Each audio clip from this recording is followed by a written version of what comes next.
শুরু হচ্ছে গল্প মানুষ পিশাচ। দ্বিতীয় পর্ব মরা মানুষের জ্যান্ত চোখ। দিনে দিনে হলো কি, দুনিয়ায় বড় বড় সাধুর অভাব হয়েছে অনেক দিনই। আজকাল আবার বড় অসাধুরও খোঁজ পাওয়া যাচ্ছে না। পুলিশ করে রিপোর্ট দেখছি খালি কতগুলো গাঁট কাটার ছিঁচকে চলের ইতিহাস। দূর তোর খবরের কাগজে নিকুচি করেছে। এই বলে জয়ন্ত খবরের কাগজখানা সজোরে মাটির উপরে ছুঁড়ে ফেলে দিল। মানিক কফি তৈরি করতে করতে বললে, শহরে বড় বড় চোর ডাকাত খুনে নেই, এটা তো পুলিশের কৃতিত্বের পরিচয়। এই জন্য আমাদের সুন্দরবাবু অনায়াসে বাহাদুরির দাবি করতে পারেন। কিন্তু চুরি ডাকাতি খুন খারাপি না থাকলে পুলিশেরও চাকরি থাকবে না, আর আমাদেরও সময় কাটবে না। মানিক কফির পেয়ালা জয়ন্তের সামনে এগিয়ে দিলে। পেয়ালাটা চুমুক দিয়ে জয়ন্ত বললে, কেবল তাই নয়, অপরাধীর অভাবে কোনো কোনো দেশে পুলিশের অত্যন্ত দুর্দশাও হয়। ইউরোপের একটা শহরে চোরের একবার ধর্মঘট করেছিল, তা জানো? মানিক আশ্চর্য হয়ে বলল, আরে কি রকম চোরদের ধর্মঘট? এই যে গৃহস্থের পক্ষে মস্ত বড় সুখবর। হ্যাঁ, গৃহস্থের পক্ষে, কিন্তু যে শহরের কথা বলছি সেখানকার পুলিশ এটা সুখবর বলে মনে করেনি। শহরবাসীরা হঠাৎ একদিন সকালে উঠে দেখলে রাস্তায় রাস্তায় দেয়ালের গায়ে বিজ্ঞাপন, চুরি ব্যবসায় অচল হইয়া পড়িয়াছে। পুলিশের এত বেশি ঘুষ দাবি করে যে চোরাই মাল বেচিয়ে আমাদের আর কোনো লাভ থাকে না। পুলিশের এই অন্যায় দাবির বিরুদ্ধে প্রতিবাদ করিবার জন্য এই নগরের চোর সম্প্রদায় অদ্য হইতে চৌর্য বৃত্তি পরিত্যাগ করিল। তারপর আবার কি, 2-4 দিন পরই সেখানকার পুলিশ মানতে বাধ্য হলো যে অতঃপর চোরদের কাছ থেকে আর অত বেশি ঘুষ দাবি করবে না। তখন চোরেরা আবার ধর্মঘট বন্ধ করলো। এমন সময় পায়ের শব্দ বাড়ি কাঁপিয়ে এবং সুবিশাল ভুঁড়ি দুলিয়ে ইন্সপেক্টর সুন্দরবাবু ঘরের ভিতরে প্রবেশ করলেন। এদিক ওদিকে দৃষ্টি নিক্ষেপ করে বললেন, আরে এই যে চা খাওয়া হয়ে গেছে দেখছি। জয়ন্ত বললে, আরে না, আমরা এইমাত্র কফি শেষ করলাম। সুন্দরবাবু বললেন, কফি এই গরমে? ওরে বাপরে, তোমাদের মাথা খারাপ হয়ে গেছে। 100 টাকা বকশিস দিলেও আমি এখন 1 কাপ কফি খাবো না। জয়ন্ত বললে, আরে 100 টাকা কফির কাপ কিছুই আপনার ভাগ্যে নেই। আপনার জন্য এখনই 1 পেয়ালা চা আসবে, আর টোস্ট, ডিম, জ্যাম। আরে তাও আসবে, আপনি নির্ভরে চেয়ারে বসুন। ইতিমধ্যে মানিক খবরের কাগজখানা কখন মাটি থেকে তুলে নিয়ে পড়তে শুরু করে দিয়েছে। সে বললে, জয়ন্ত, তুমি আজকের কাগজখানা ভালো করে পড়োনি? আরে না, পুলিশ কোর্টের কলম ছাড়া আর কিছু আমি দেখিনি। চট্টগ্রাম থেকে নিজস্ব সংবাদদাতা কি লিখেছে জানো? আরে না। শোনো তাহলে, বলে মানিক পড়তে আরম্ভ করলে। বিভীষণ বিভীষিকা, রহস্যময় মেয়ে চুরি। পার্বত্য চট্টগ্রামে চতুর্দিকস্থ গ্রামে গ্রামে ভীষণ বিভীষিকার সঞ্চার হইয়াছে। মাসাধিক কালের মধ্যে এখানে 3টি পরিবারের 3টি মেয়েকে কে বা কাহারা চুরি করিয়া লইয়া গিয়াছে। আসল ব্যাপার কিছুই বুঝা যাইতেছে না। এমন অদ্ভুত কাণ্ড এই অঞ্চল আর কখনোই হয় নাই। পুলিশ প্রাণপণ চেষ্টা করিতেছে বটে, কিন্তু যে তিমিরে সেই তিমিরেই পড়িয়া আছে।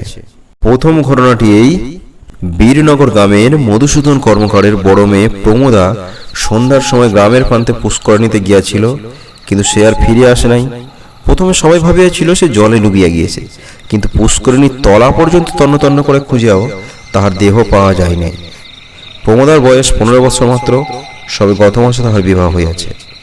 দ্বিতীয় ঘটনার বিবরণ, বীরনগর হইতে 10 মাইল তফাতে চণ্ডীপুর শ্রীযুক্ত পঞ্চানন চৌধুরী এখানকার একজন বিশিষ্ট গৃহস্থ। তাহার দৌহিত্রীর নাম কুমারী কমলা দেবী, বয়স 16 বৎসর। এক রাত্রে গুমোট গরমে ঘুম হইতেছিল না দেখিয়া কমলা বাহিরে বারান্দায় আসিয়া সহন করে। শেষ রাতে হঠাৎ কমলার ভীত চিৎকারে বাড়ির আর সকলের ঘুম ভাঙিয়া যায়। কমলার পিতা ও পঞ্চাননবাবু প্রভৃতি বারান্দায় ছুটিয়া আসেন, কিন্তু তখন কমলা অদৃশ্য হইয়াছে।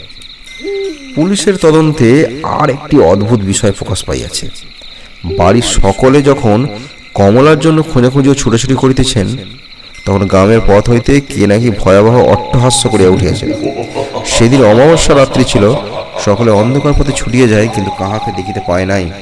কেবল এক আশ্চর্য শব্দ শোনা যায়, অনেকগুলো লোক যেন একসঙ্গে সৈন্যদলের মতন সমতালে সশব্দে পা ফেলিয়া চলিয়া যাইতেছে। তৃতীয় ঘটনা ঘটিয়াছে মাত্র 2 দিন আগে। District magistrate mister আর.এন. সেনের একমাত্র কন্যা কুমারী শিলা তাঁর ভ্রাতা মিস্টার অমিয় সেনের সঙ্গে শিকার দেখিতে গিয়াছিলেন পৌর শহর আলীনগরের কাছে। কাহারা নাকি আক্রমণ করিয়া কুমারী শিলাকে লইয়া পলাইয়া গিয়াছে। এই ঘটনার বিস্তারিত বিবরণ এখনো প্রকাশ পায় নাই। যথাসময়ে আমরা সব কথা জানাইব। আর এখন প্রশ্ন হইতেছে, একালে ইংরেজ রাজত্বের কোনো জায়গার উপরই এমন তিনটি ঘটনা সম্ভব কিনা। যদি সম্ভবপর বলে স্বীকার করিতে হয়, তবে অনর্থক এই বিপুল পুলিশ বাহিনী পুষিয়া লাভ কি? যেখানে ম্যাজিস্ট্রেটের কন্যা পর্যন্ত চলে যায়, সেখানে সাধারণ দরিদ্র প্রজারা কাহার মুখ চাহিয়া বাস করিবে? আমরা পুলিশের এই অকর্মণ্যতার দিকে গভর্নমেন্টের দৃষ্টি আকর্ষণ করিতেছি। ইন্সপেক্টর সুন্দরবাবু শুনতে শুনতে মুখগহ্বরে আধখানা টোস্ট নিক্ষেপ করতে উদ্যত হয়েছিলেন, কিন্তু পুলিশের বিরুদ্ধে অভিযোগ শুনে তারা টোস্ট খাওয়া হলো না। তিনি চোটে মোটে বলে উঠলেন, যতদোষ নন্দ ঘোষ, যেখানে যা কিছু দুর্ঘটনা ঘটবে তার জন্য দায়ী হচ্ছি আমরাই। জয়ন্ত জবাব দিল না, নীরবে নস্যদানি বার করে অ্যাক্টিভ নস্য নিলে। সুন্দরবাবু বললেন, সব ব্যাপারগুলি আজগুবি। চোরেরা যে চুরি করতে এসে অট্টহাসি আসে আর গোড়াদের মতো তালে তালে পা ফেলে চলে, এটাই প্রথম শুনলাম। তারা তো উদয় শঙ্করের মতো তালে তালে নাচতে নাচতে পালালেও পালাতে পারত।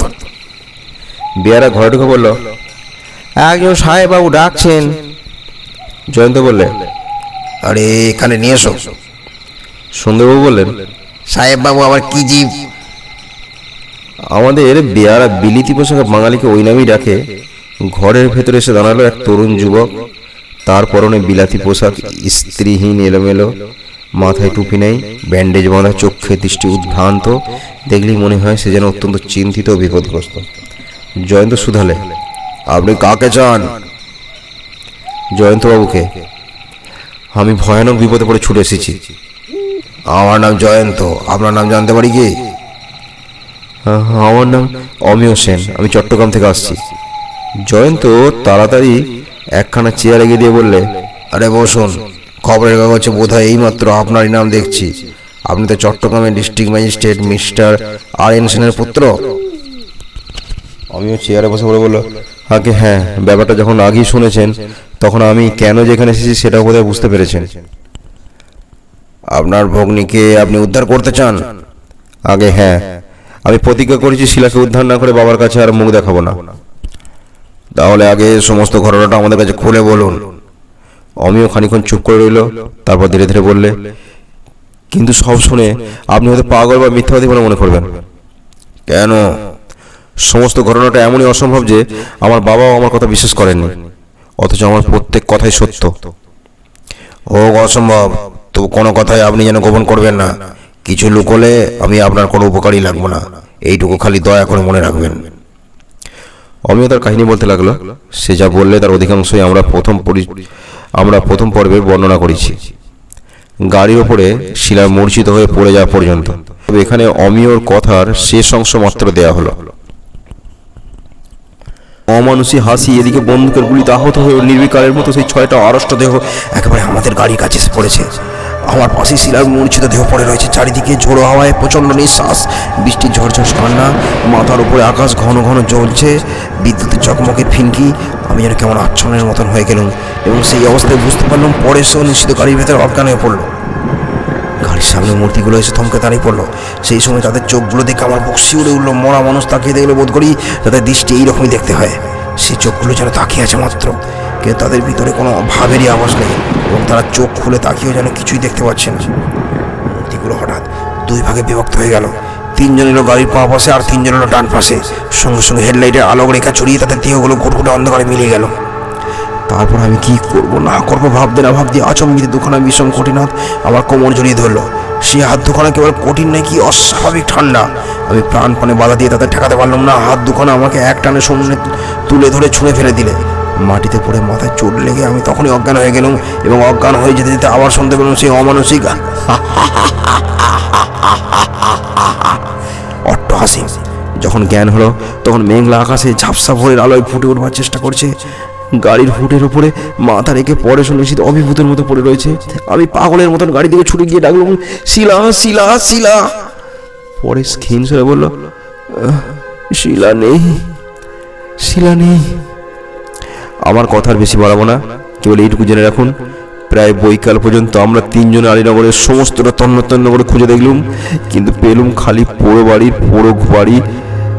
ঘর, ধ্বংসস্তূপের পর ধ্বংসস্তূপ। সেখানে কোথায় শিলা, কোথায় সেই 6টা অদ্ভুত মূর্তি, আর কোথায় ভাঙা মসজিদে দেখা সেই ঘোর কালো লম্বা লোকটা, কারোর কোনো চিহ্ন নেই। কীরকম মন নিয়ে বাড়িতে ফিরে এলুম, আর সমস্ত শুনে মা বাবার অবস্থাই বা কীরকম, এখানে সেসব কথারও বলবার দরকার নেই। নিশীথ আপনার শক্তির কথা জানে, সেই আমাকে পরামর্শ দিলে আপনার কাছে আসতে। তখন আহত দেহে চট্টগ্রাম থেকে আপনার কাছে চলে এসেছি। জয়ন্তবাবু, এখন আপনার সাহায্যই আমার শেষ ভরসা। অমিয় স্তব্ধ হলো। জয়ন্ত গম্ভীর মুখে বারবার নস্য নিতে লাগলো। মানিক খবরের কাগজখানা নিয়ে আরেকবার পড়তে বসলো।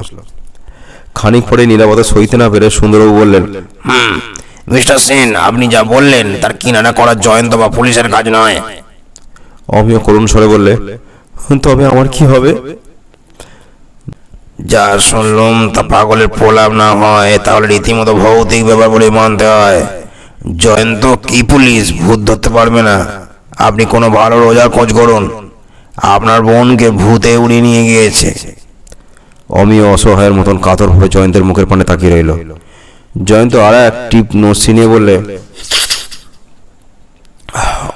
মানিক, জিনিসপত্র সব গুছিয়ে নাও। অমিয় ওর সঙ্গে আজই আমরা চট্টগ্রাম যাত্রা করব।